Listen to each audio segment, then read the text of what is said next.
Before she first met him, she was not in a good place. Just a teenager, but not like the others. Barely functioning, she rarely left the house. Her father's in-bell made sure of that. Only occasionally did she venture out on her own, collecting firewood and herbs. Errands out in the Orkney Plains. That was her world. Like this one. Barren and lonely.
Senua, there will be times that you will feel alone and exhausted, like a strange little fish swimming against the tides of the big ocean. But have the faith to let go and let the tide carry you away. Because the whole ocean is your home. It does not ask you to swim against it.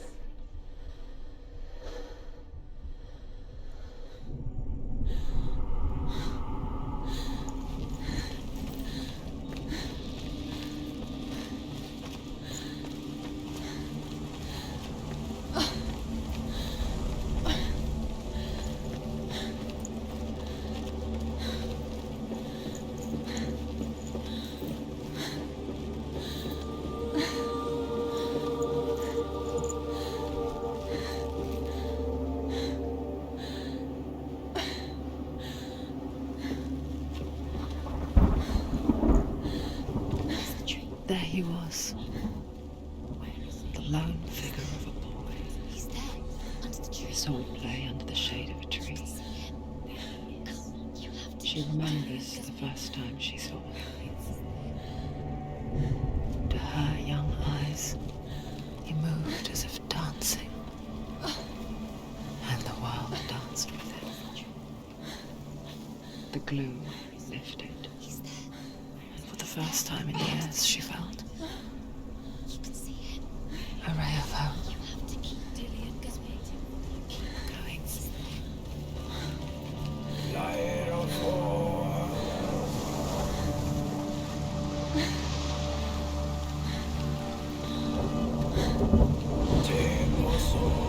The Northmen tell of a great hero. His name is Sigmund. His father's hall was built around a great tree, and one day Odin comes and thrusts a sword into the tree, a gift to whomever can release it. Many try, but the sword only comes out at Sigmund's touch. His brother-in-law, King Sigmund, wants him, but Sigmund refuses, so King Siggeir plots revenge. He invites Sigmund and his brothers to a feast, but when they arrive, they are met with an army, not a warm welcome. King Siggeir captures Sigmund and his brothers, steals his coveted sword, and readies them for execution.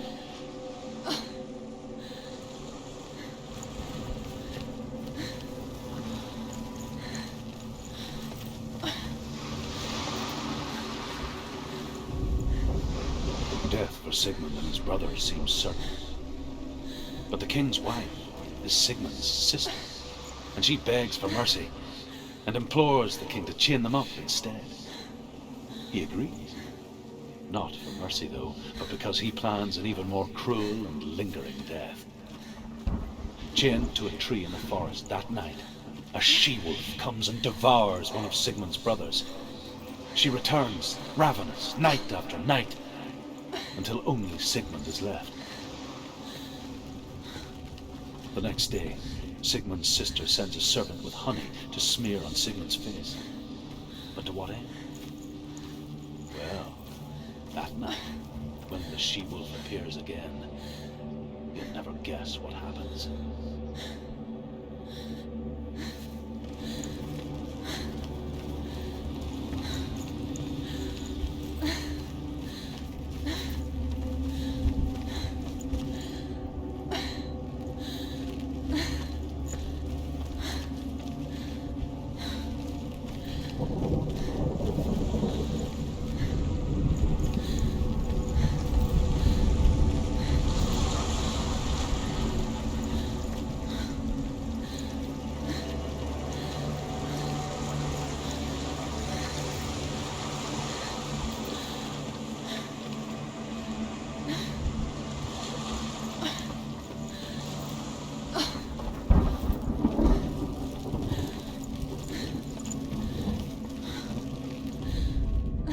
As the she-wolf licks the sweet honey from Sigmund's face, he bites the wolf's tongue. The she-wolf pulls away, but Sigmund holds on. The chains break, and he is free. After his escape, Sigmund lives like us, hidden in the forest. His enemy, King Siggeir, believing him dead, as his sister plots revenge. And for vengeance to succeed, even the great Sigmund needs help. So she sends her sons to him. But their blood is weak and corrupted, and they're put to death by Sigmund.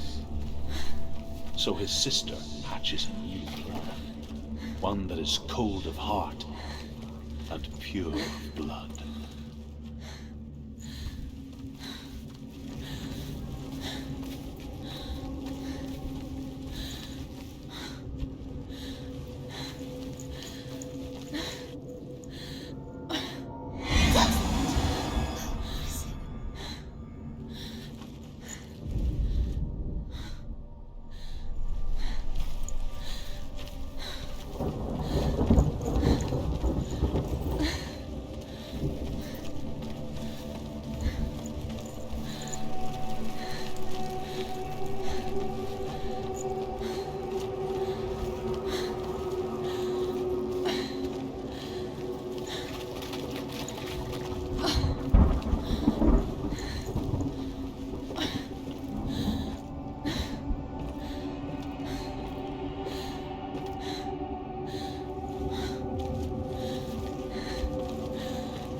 Day after day, Watching from afar, she mimicked him, perfecting her own secret dance,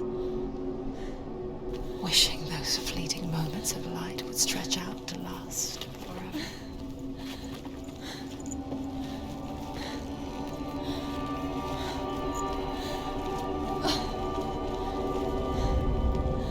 Sigmund's sister trades shapes with the sorceress, and in disguise, she lies with her own brother.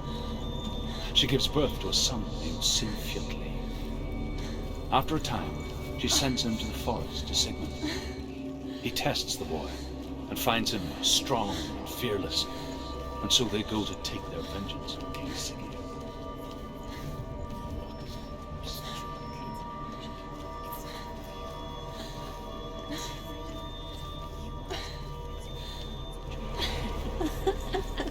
Deluded.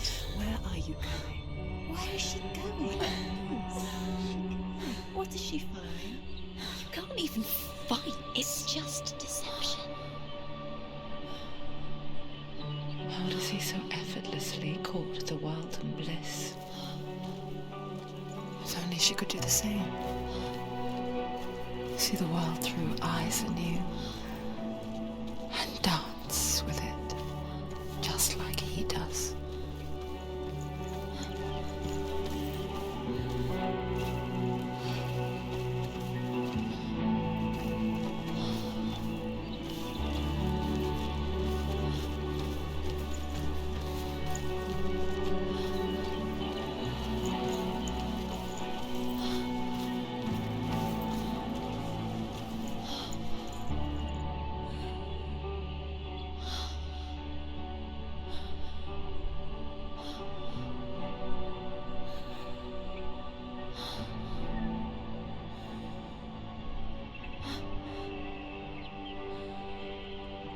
What's your name? Senua. I haven't seen you before. I don't leave home much. Oh, Zenua's daughter. I have to go. Wait. Who taught you to fight like that? No one. No one. Well, I watched you, and You learnt all of that from watching me? You should become a warrior, you know. me? I'm Dillian. I'm here for the warrior trials. Just come and watch. And bring your sword. You can't put it into words. That moment when you look into the eyes of the one who's supposed to reassure you, make you feel safe. It only takes an instant. Fear swallows you before you have a chance to make sense of it. And darkness becomes a part of who you are. You killed him. But her world changed the day the Northmen took him from her. Senua knows that there's no going back to how things were. That there's nothing to go back to at all. Stay still, stay quiet, hide, don't tell her. Their gods can see into your mind. They will use this power to destroy you. Won't stop me. I can still feel him. Whatever's left of him, they will never let him go. I'm not gonna let him rot here. You're the one rotting here. Leave me alone. You will die here. No. And all your suffering will have been for nothing. Shut up!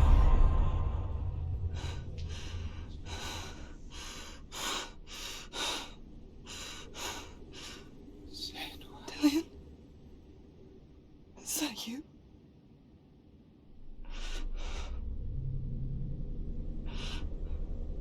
I'll find you, man. I promise.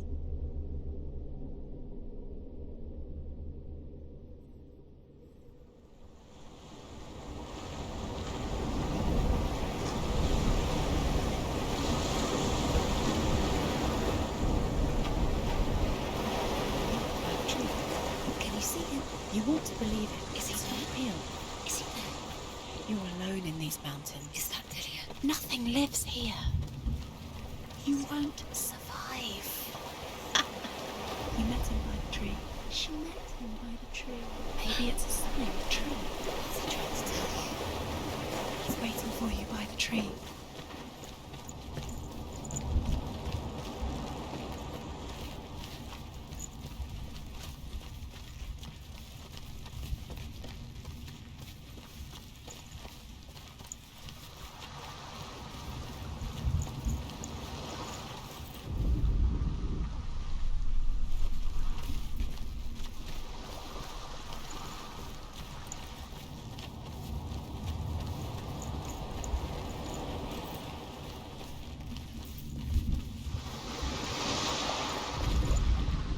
As Sigmund and Sinfjotli are being buried alive, Sigmund's sister throws an armful of straw into the grave mound. Hidden in the straw is Sigmund's sword, the gift of Odin. They cut their way out of the grave mound and set fire to Siggeir's hole. The king burns to death. Sigmund calls to his sister to come out so that she may live and be honored. She does come out, but only to tell him the truth. That she had slept with him, her brother, to beget a strong avenger. I am not fit to live, she says, and walks back into the fire.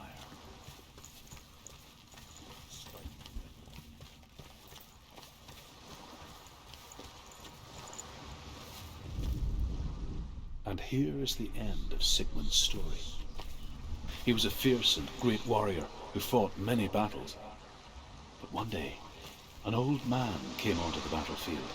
Although shadowed by a hood, Sigmund saw that he only had one eye. The man raised his spear, and Sigmund struck at it with his sword, but the sword shattered into pieces. Sigmund then knew that this was Odin, and thus that victory could not be his. He bowed his head and accepted his end. Dying, he tells his wife that she is with child, and that her son will one day make a great weapon out of the fragments of his sword. The sword named Gram.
Its name is Gram.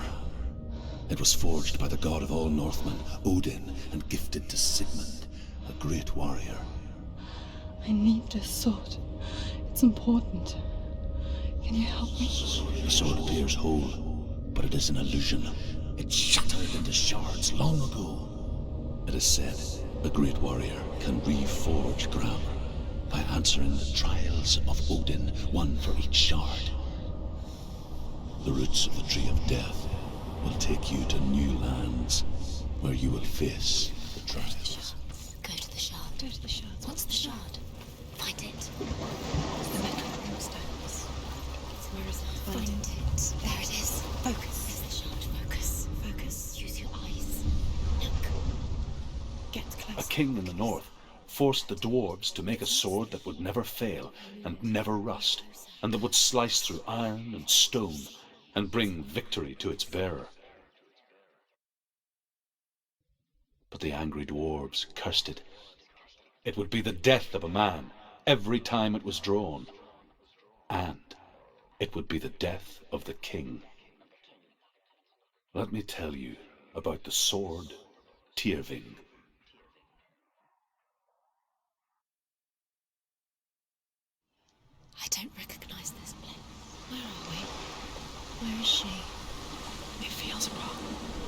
Where are we now? Burial mound. So strange that we go to such lengths to bury death. Something so very ordinary, inevitable. It's as if we conspire to hide death, because we have no answer for it. But when it comes, and forces itself onto our friends or loved ones, then comes the reckoning. Senua, you remind me of a story that the Northmen tell about a young woman warrior. Her name is Hervor, the daughter of a berserker born after he was killed. She's a wild, willful child who teaches herself to fight with weapons.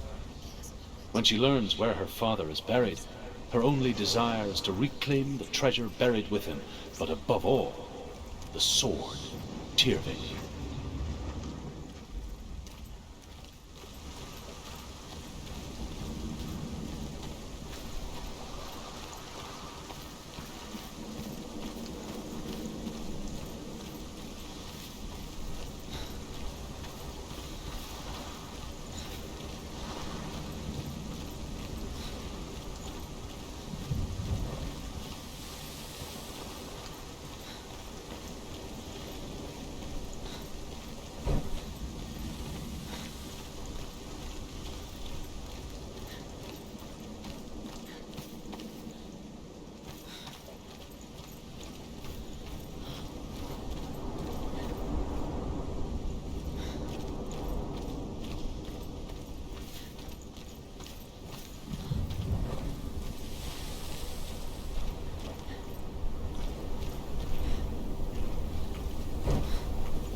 I'm here for the trials.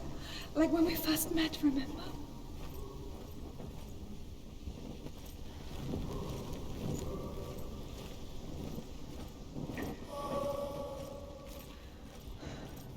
I'll find him.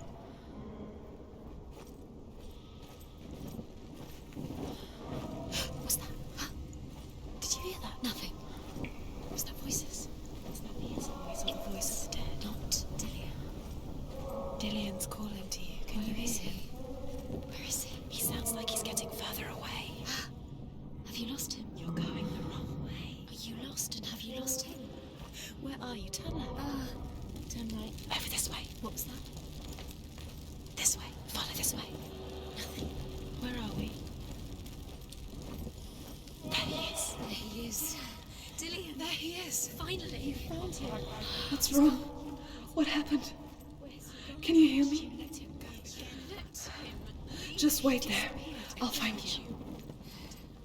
You have to find him. This is your mission. Find him. You have to use everything you have and find him. Get him back. He was just there. How could you lose him? How could she lose How him? could she? Find him.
Hervor disguises herself as a man to join a band of warriors, and soon becomes their leader. When they come to the island where her father is buried, her men do not want to go ashore. They say that evil haunts the island, and that it is a worse place by day than other places are by night. Fearless, she lands alone. There are many grave mounds, and all of them have ghostly flames burning over them. She comes to the grave mound of her father after passing through these ghostly fires, as though they were mist. The flames I passed through were real enough. Damn the Northmen to hell. She has to keep going. It's not safe here. She has to keep going. If you go down there, no one can save you. It's too scary. I can hear him.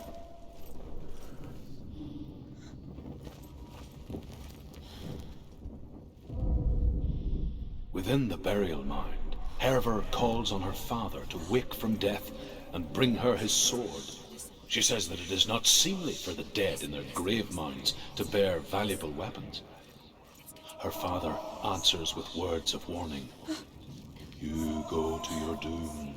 Baleful runes surround you. You have gone mad. You have lost your mind. Your thoughts are confused.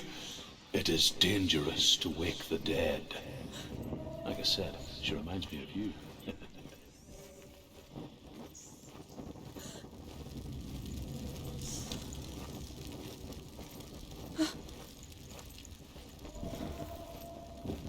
Find another way. It's not working. You have to use your mind. Where can you go? You're failing. Find another way. Think. Focus. Use your mind. Where's he gone? He's disappeared. Let him slip through your fingers once again. Think clearly. You have to find another way. There has to be another way. Within the burial mound, Hervor calls on her father to wake from death and bring her his sword. She says that it is not seemly for the dead in their grave mounds to bear valuable weapons. Her father answers with words of warning. You go to your doom. Baleful runes surround you. You have gone mad. You have lost your mind. Your thoughts are confused. It is dangerous to wake the dead. Like I said, she reminds me of you.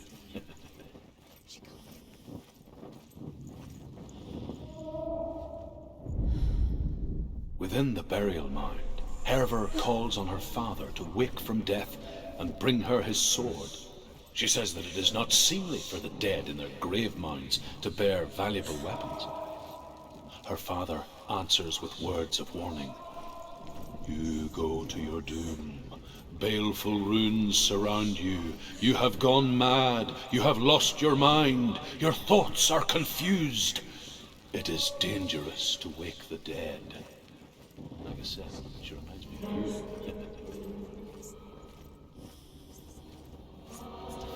Look for clues. What is it? What's different? There's a clue.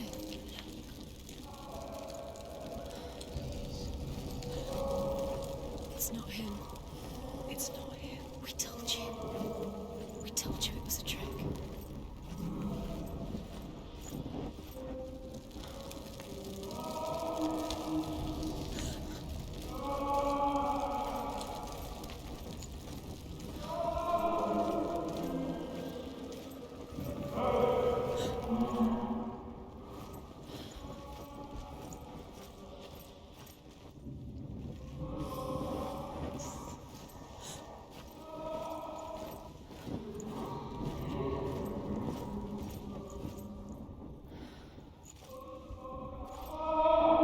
That voice doesn't sound like Dillian. What's happening?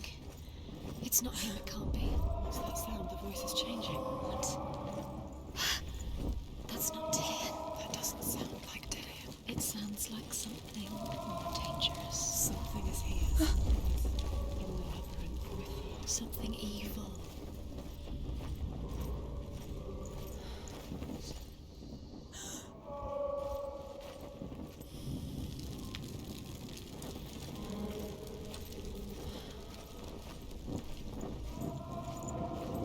Light the torch. Light it.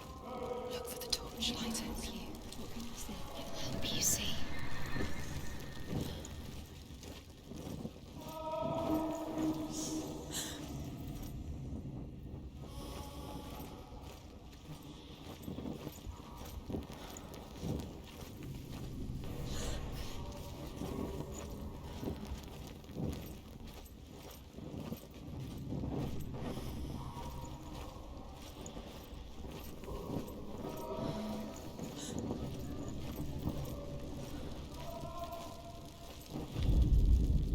Hervor ignores her father's warnings. The grave mound opens, and it seems to be full of fire. Again, Hervor demands her inheritance, but her father warns her the sword is cursed and would be the bane of her family. But he relents and brings her the sword. She leaves the island with it, but the curse holds true, and death would follow in the years to come. And so, Senua, the misdeeds of a father have cursed his daughter.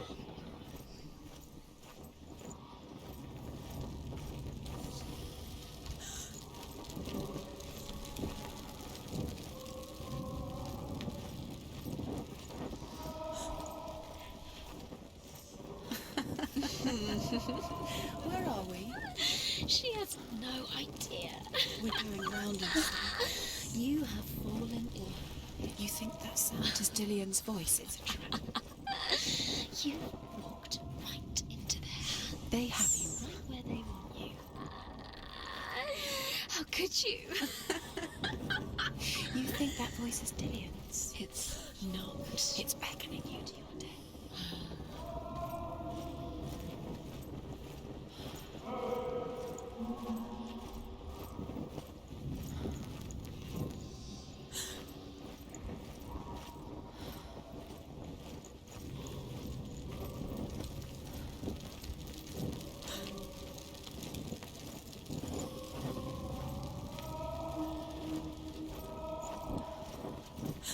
Does everything look the same?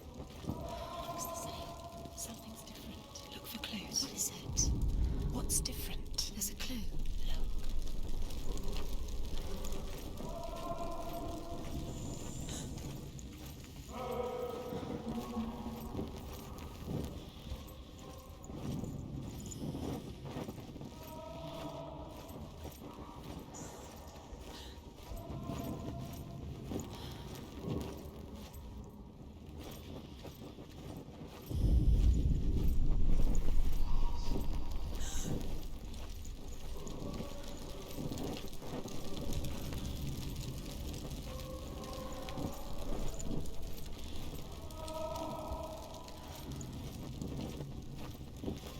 Let her think. No, don't let her think. Space. She just No. needs... She doesn't. Think. Don't listen to them. Just us. She needs us to help her. Think clearly. What do you think?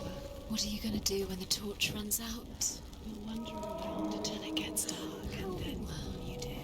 Will you save yourself? There's nothing will come to claim you again. Nothing you can do. Nothing.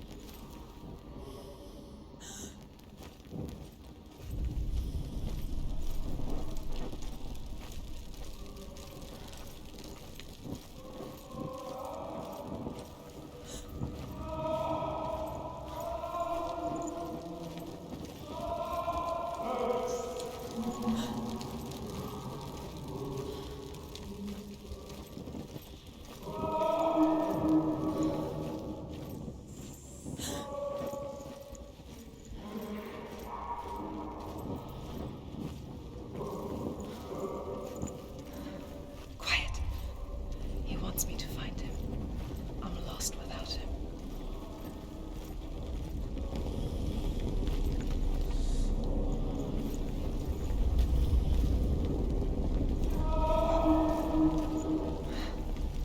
That voice. It's not Dillion.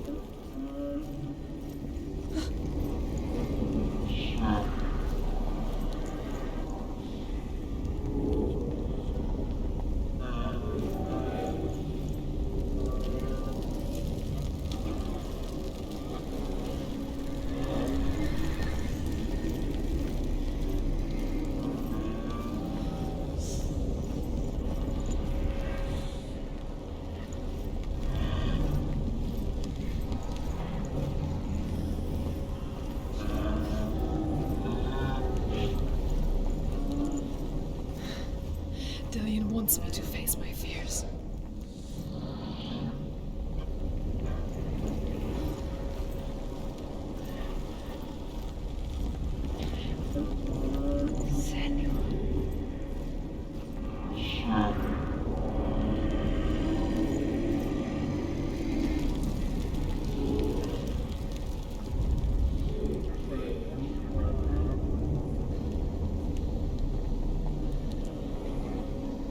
only we could see life through each other's eyes, there would be no hatred.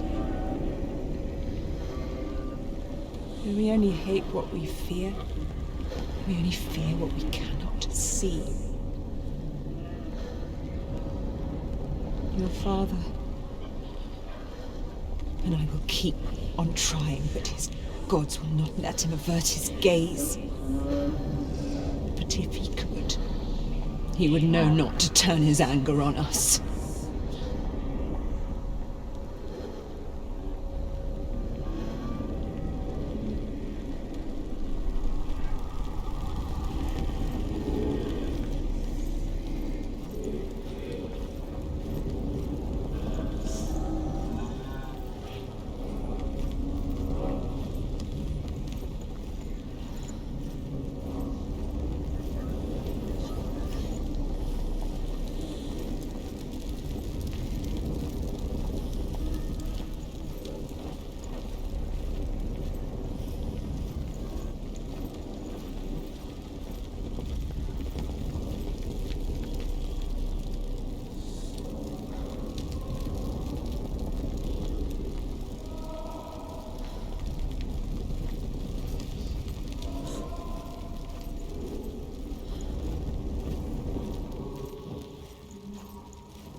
Father.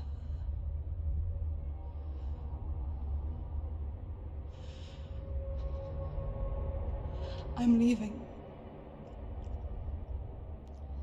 I've decided. I think it will be good for me.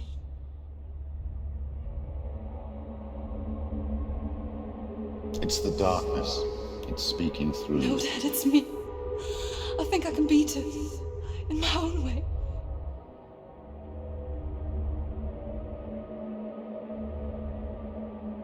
I can see the darkness in your eyes, child. I met a boy. Boy? The chief had some. No. He said he could help me. It's a trick. He said I could be normal. Normal? Yes. No boy is going to save you. No one can. When they see the rot growing inside you, No! they will turn their back on you. The gods can only fix you through my hand. You're going nowhere. No. You will not defy the gods.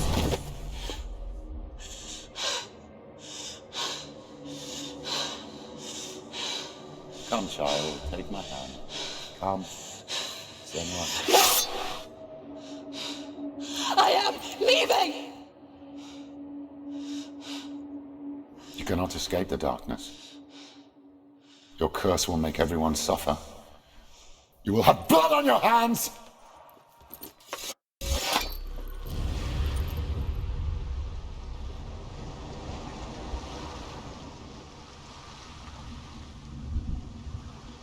It's done. You did it. But there's more. There's more.